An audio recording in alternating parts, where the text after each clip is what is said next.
সালামু আলাইকুম রহমতুল্লাহ। নতুন আরেকটি স্কলারশিপের আপডেট নিয়ে আপনাদের স্বাগতম। আজকে আমরা কথা বলবো সৌদি আরবের স্কলারশিপ নিয়ে। সৌদি আরবের স্কলারশিপ ইতিমধ্যেই এই ইনিশিয়াল অ্যাডমিশনের জন্য নির্বাচিত স্টুডেন্টদের কাছে যারা ওয়েবসাইট এবং ইমেইলের মাধ্যমে জানিয়েছে। ইতিমধ্যেই অনেক শিক্ষার্থী এই ওয়েবসাইটে গিয়ে তাদের যে ইনিশিয়াল অ্যাডমিশন এবং তারা যে সাবজেক্ট পেয়েছে, প্রেফারেন্স যে সাবজেক্ট দিয়েছিল তারা, সেটিকে তারা অনেকেই কনফার্ম করেছে বিভিন্ন পছন্দের বিশ্ববিদ্যালয় অনুযায়ী। অনেকের ক্ষেত্রে একাধিক সাবজেক্ট চয়েস এসেছে, কারো ক্ষেত্রে একটা কিংবা দুটো, কারো ক্ষেত্রে আসেনি। তো অনেকে এটা নিয়ে বেশ চিন্তিত, কী ধরনের প্রোফাইল দিয়ে শিক্ষার্থীরা এই স্কলারশিপের প্রাথমিক যে অ্যাডমিশন সেটি পেল।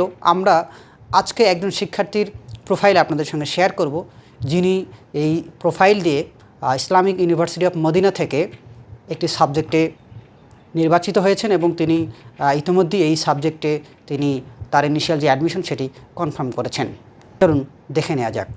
আপনারা দেখতেই পাচ্ছেন ইতিমধ্যেই preference confirm successfully, you have confirmed your initial admission to BSc in chemistry, Islamic university of Medina.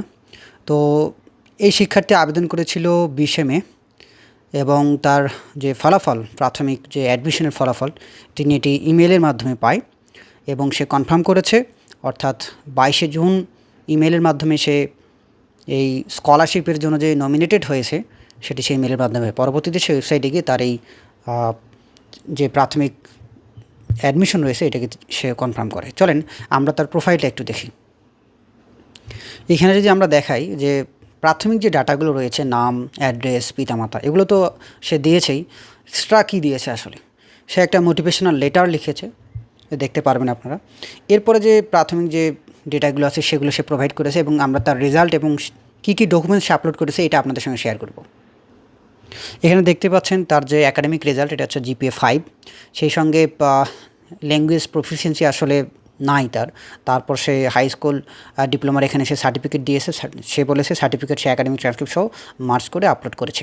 সে সঙ্গে এখানে যদি আমরা আপনাদের দেখাই যে এখানে আপনার ইংলিশ প্রফিসিয়েন্সি সার্টিফিকেট সে একটা প্রোভাইড করেনি, অর্থাৎ টফেল, IELTS টেস্ট যা আছে একটাও প্রোভাইড করেনি। এরপরে হামজা টেস্ট এটিও করেনি।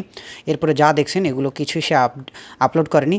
এরপরে যদি আমরা দেখি সে কী কী ফাইল আপলোড করেছে, পুলিশ ক্লিয়ারেন্স সার্টিফিকেট আপলোড করেছে, মেডিকেল রিপোর্ট আপলোড করেছে, রেকমেন্ডেশন লেটার আপলোড করেছে। সে জানিয়েছে আসলে রেকমেন্ডেশন লেটারটি সে তার প্রিভিয়াস যে কলেজ থেকে সে পড়াশোনা করেছে সেই কলেজ থেকে প্রিন্সিপালের নিকট সে গিয়েছিল এবং প্রিন্সিপাল তাকে একটা রেকমেন্ডেশন লেটার ইস্যু করে দিয়েছে। সে সঙ্গে সে একটা CV প্রোভাইড করেছে। এরপরে সে সব কিছু মিলিয়ে একাডেমিক ডকুমেন্টস এগুলোই আপলোড করে সাবমিট করেছে অ্যাপ্লিকেশনটি। তারপর আরও কিছু এক্সট্রা সে তার ইউটিউব লিঙ্ক, একটা চ্যানেল আছে সেটি, এবং ফেসবুক প্রোফাইল এগুলো আপলোড করছে। এগুলো ম্যান্ডেটরি না আসলে। তো বেসিক্যালি একাডেমিক সার্টিফিকেট এবং ট্রান্সক্রিপ্ট SSC এবং HSC, এবং তার রেজাল্ট ছিল GPA 5। এবং আমরা যদি বলি আর কি যে গোল্ডেন A+ যেটাকে বলে, সে SSCতে সবগুলোতেই GPA 5 পেয়েছে সব সাবজেক্টে, এবং HSCতে সবগুলোতে পেয়েছে, খুব সম্ভবত ইংলিশে সে পায়নি। তো এই ছিল তার যে একাডেমিক প্রোফাইল এবং যে ফাইলগুলো সে আপলোড করেছে। এর মধ্যে সে IELTS টফেল কিন্তু কিছু করেনি।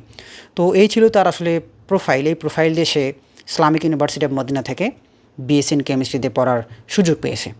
তো এখন অনেকেই প্রশ্ন করতে পারেন, আমরা তো অনেক ভারী ভারী ডকুমেন্টস দিয়েছি, IELTS টফেল আমাদের আসেনি। তো জানি না তারা কিভাবে এটাকে মূল্যায়ন করছে, তবে এখানে একটা রিজিকের ব্যাপার স্যাপারও থাকতে পারে। তবে যারা এখনও পাননি, যাদের এখনও আন্ডার রিভিউ রয়েছে, তারা ধৈর্য ধরুন, হয়তোবা আপনারাও পেতে পারেন। আর এবার বলে রাখি, এবার সৌদি গভর্নমেন্ট অনেক জেনারেল স্টুডেন্টদের এই সুযোগ দিচ্ছে।